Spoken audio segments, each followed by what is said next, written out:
Assalamualaikum warahmatullahi wabarakatuh. Perkenalkan, nama saya Muhammad Farizul Fauzi dengan NIM 1965201022. Di sini saya akan menjawab beberapa pertanyaan yang ditugaskan oleh dosen AIK, yaitu Bapak Lukman Hakim. Soal yang pertama yaitu bagaimana kriteria memilih pasangan hidup baik suami atau istri menurut Islam? Yang pertama, baik dari calon suami atau calon istri harus taat kepada Allah dan Rasulnya atau memahami ilmu agama. Kriteria ini menjadi paling utama karena dengan ilmu agama sebuah keluarga dapat mengerti perbuatan baik dan perbuatan yang buruk.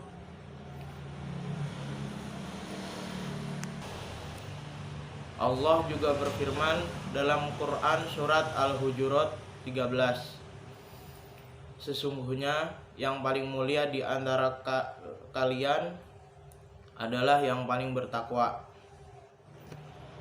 Rasulullah Shallallahu Alaihi Wasallam juga bersabda, wanita yang biasa dinikahi karena 4 hal: karena hartanya, kedudukannya, dan karena agamanya.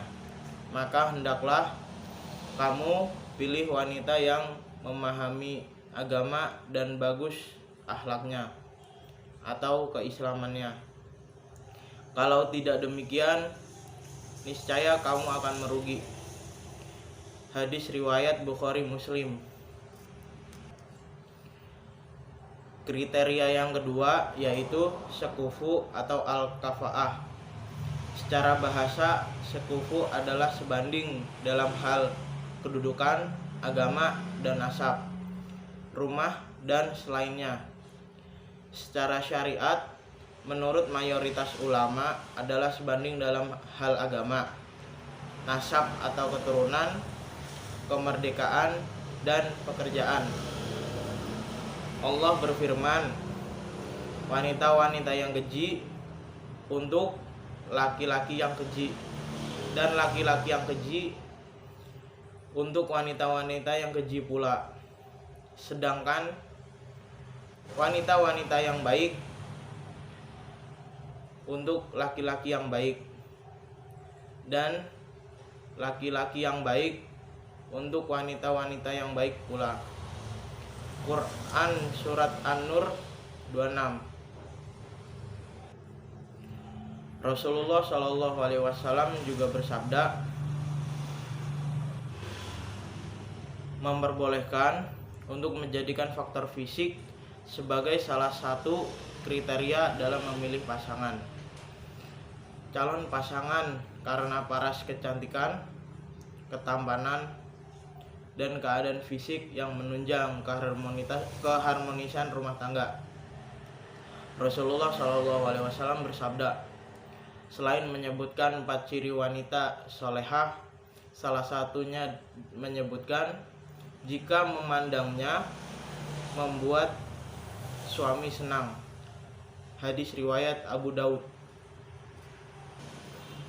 Dan kriteria yang terakhir atau yang keempat adalah pasangan yang kita pilih subur atau mampu menghasilkan keturunan. Di antara hikmah dari pernikahan adalah untuk meneruskan keturunan dan memperbanyak jumlah kaum muslimin dan memperkuat izah atau kemuliaan kaum muslimin, karena diharapkan lahirlah anak-anak kaum muslimin yang nantinya menjadi orang soleh yang mendakwahkan Islam.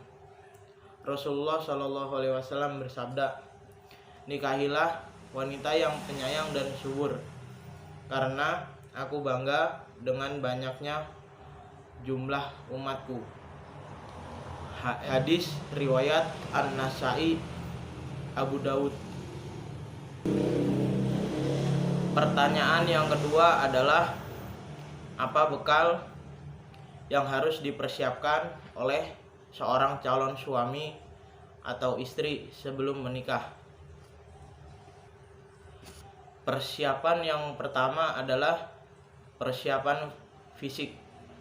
Maksudnya telah mencapai akil balik dan siap melaksanakan tugas sebagai suami, istri, dan orang tua. Persiapan yang kedua adalah mental.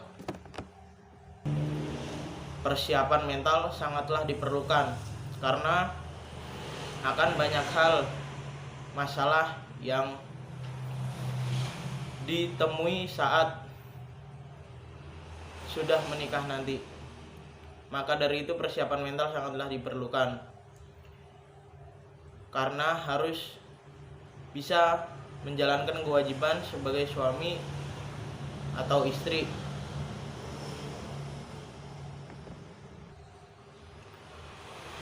Persiapan yang ketiga adalah persiapan spiritual. Seseorang yang ingin menikah hendaknya meminta petunjuk dan berdoa kepada Allah Subhanahu wa taala agar pernikahan yang nantinya dia alami sesuai dengan ajaran dan syariah Islam dan dijauhkan dari masalah yang sedang dialaminya.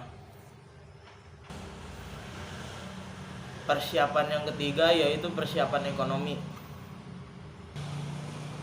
Baiknya sebelum menikah, baik calon suami atau calon istri harus mempersiapkan material yang cukup, terutama bagi pihak pria yang nantinya akan menjadi kepala keluarga dan menafkahi keluarga. Paling tidak memiliki pekerjaan yang tetap yang bisa menunjang kelangsungan hidupnya dan dapat membiayai kehidupannya sehari-hari. Persiapan yang terakhir atau yang kelima adalah persiapan sosial. Yang dimaksud persiapan sosial di sini adalah kita sebagai makhluk hidup tidak hidup sendiri atau hanya berhubungan dengan kedua pasangan saja atau dengan orang tua saja. Kita juga berhubungan dengan masyarakat luas. Maka dari itu kita harus mengetahui norma, adat, dan kebiasaan masyarakat di sekitar kita. Dan kita juga harus mengetahui kedudukan dan posisi kita itu di masyarakat sebagai siapa. Maka dari itu hubungan sosial antar masyarakat harus dijaga, karena di saat kita merasa kesusahan dengan masalah hidup rumah tangga atau ada kesulitan, maka tetangga kita yang pertama kali akan membantu kita, bukan saudara atau keluarga kita. Jika kita bertempat tinggal jauh dari keluarga atau saudara-saudara kita. Pertanyaan yang selanjutnya yaitu pertanyaan yang ketiga. Bagaimana melangsungkan kehidupan rumah tangga dan memeliharanya menurut Islam? Yang pertama, memperlakukan baik kepada pasangan, saling memahami, jujur satu sama lain, mencari solusi bersama, toleransi setiap kekurangan dan melengkapi dengan kelebihan kita. Solidaritas harus dijaga dan menguatkan satu sama lain. Kepedulian terhadap pasangan. Dan ini pertanyaan yang terakhir, pertanyaan nomor 4. Bagaimana peran orang tua dalam mendidik anak menurut Islam? Keluarga sangatlah penting perannya bagi seorang anak, karena sebelum mereka mengenal pergaulan luas di masyarakat, mereka menerima pendidikan moral, pendidikan formal, pendidikan agama dari orang tua. Maka dari itu peran orang tua sangatlah penting bagi sang anak. Dia harus menerima pendidikan sebaik mungkin agar diterima dan tidak merasa dikucilkan di masyarakat, karena dia merasa kurang dan tidak bisa bergaul dengan yang lain. Pendidikan agama juga perlu. Selain belajar agama di sekolahan dan di tempat pengajian atau majelis ilmu, anak-anak juga harus diajarkan agama sedini mungkin dan diperdengarkan bacaan-bacaan Al-Quran atau sholawat Nabi. Maka dari itu persiapan sebagai orang tua itu tidaklah mudah. Jangan menjadi orang tua yang hanya ingin menang sendiri. Saat mereka dewasa atau remaja nanti, ketahuilah keinginan anak jangan terlalu dimanja, dan berikanlah pendidikan sebaik mungkin yang kalian bisa. Sekian dari saya, kurang dan lebihnya mohon maaf. Billahi fisabil haq, fastabiqul khairat. Wassalamualaikum warahmatullahi wabarakatuh.